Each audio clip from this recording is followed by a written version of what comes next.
And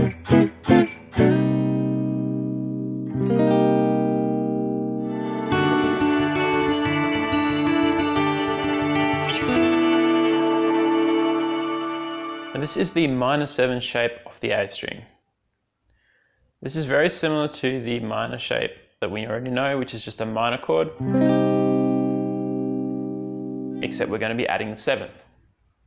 So what we're going to do is we're going to look at the 7th arpeggio, the minor 7th arpeggio. This contains a root, a minor 3rd, a 5th, and a flat 7.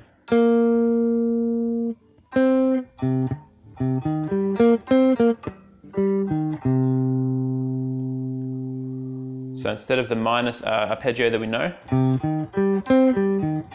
we're adding in the 7th here. So this is a C minor 7 arpeggio, and we're going to be playing a C minor 7 chord. Once again, our C is off the root note of this chord is off the 3rd fret of the A string,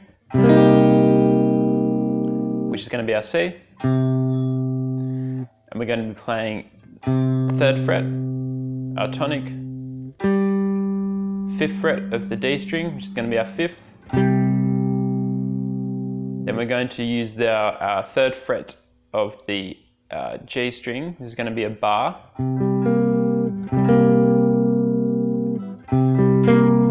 So we have, but using this first finger to bar.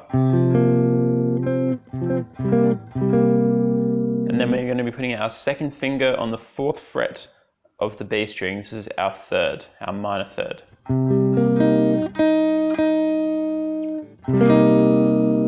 You should be getting this note here.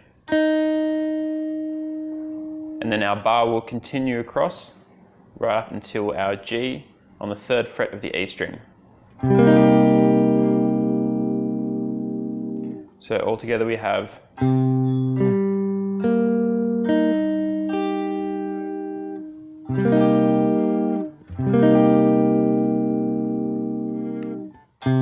so this is our root, this is our 5th, this is our 7th, our 3rd,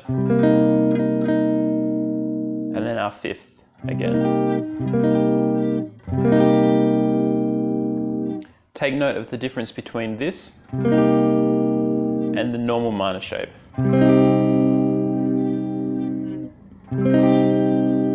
Another way of looking for this is we just didn't take our normal minor shape, but we're going to be taking our 4th finger off.